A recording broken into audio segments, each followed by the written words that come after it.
ಕನ್ನಡ ಕಿರುತೆರೆಯ ಅದ್ಭುತವಾದಂತಹ ಜನಪ್ರಿಯ reality show ಅಂದ್ರೆ ಅದುವೇ ಸರಿಗಮಪ ಲಿಟಲ್ ಚಾಂಪ್ಸ್. ಮಹಾ ಫಿನಾಲಿಯೂ ಸಹ ಅದ್ಭುತವಾಗಿಯೂ ಕೂಡ ನಡೀತು. ಹಲವಾರು ವಾರಗಳ ಕಾಲ ಜನರು ತುಂಬಾನೇ ಇಷ್ಟಪಟ್ಟು ನೋಡ್ತಿದ್ದಂತಹ ಕಾರ್ಯಕ್ರಮ ಅಂತೂ ಕೊನೆಯಾಯಿತು.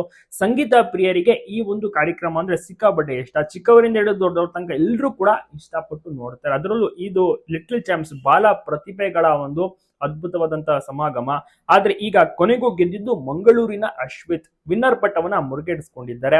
ಸೆಕೆಂಡ್ ಗೆದ್ದಿದ್ದು ಕೂಡ ಮಂಗಳೂರಿನ ಅದ್ಭುತವಾದಂತಹ ಗಾಯಕ.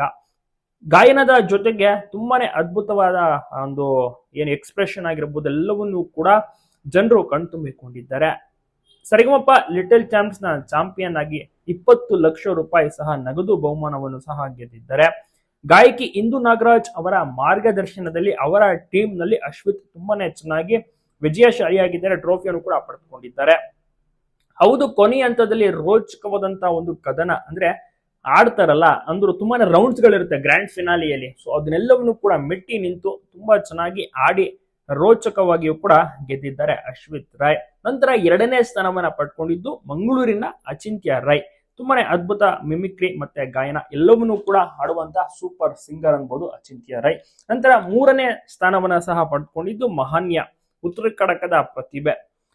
ನಂತರ 4ನೇ ಸ್ಥಾನವನ್ನ ಪಡ್ಕೊಂಡಿದ್ದು ಅರುಷ್. ಸೊ ಅದು ಕೂಡ ತುಂಬಾನೇ ಅದ್ಭುತವಾದಂತಹ ಗಾಯಕ. ನಂತರ 5ನೇ ಸ್ಥಾನ ಜಯಲಕ್ಷ್ಮಿ. ಸೊ ಒಟ್ಟಾರೆ ಎಲ್ಲರೂ ಕೂಡ ನೋಡಿದ್ರು, ತುಂಬಾನೇ ಖುಷಿ ಪಟ್ರು.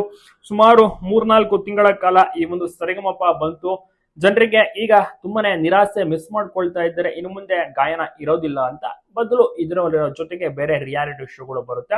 ಮತ್ತೆ ಮುಂದಿನ ವರ್ಷ ತನಕ ಸರಿಗಮಪವನ್ನ ಕಾಯಲೇಬೇಕಾಗುತ್ತೆ. ನೀವು ಕೂಡ ಮಿಸ್ ಮಾಡ್ಕೊಳ್ತಾ ಇದ್ದೀರಾ. ಒಟ್ಟಾರೆ ಎಲ್ಲರೂ ಕೂಡ ಅಶ್ವಿತ್ಗೆ ವಿಶ್ ಮಾಡಿ 20 ಲಕ್ಷ ರೂಪಾಯಿ ದುಡ್ಡು ಸಿಕ್ಕಿದೆ, ಬಹುಮಾನ ಟ್ರೋಫಿ ಕೂಡ ಸಿಕ್ಕಿದೆ.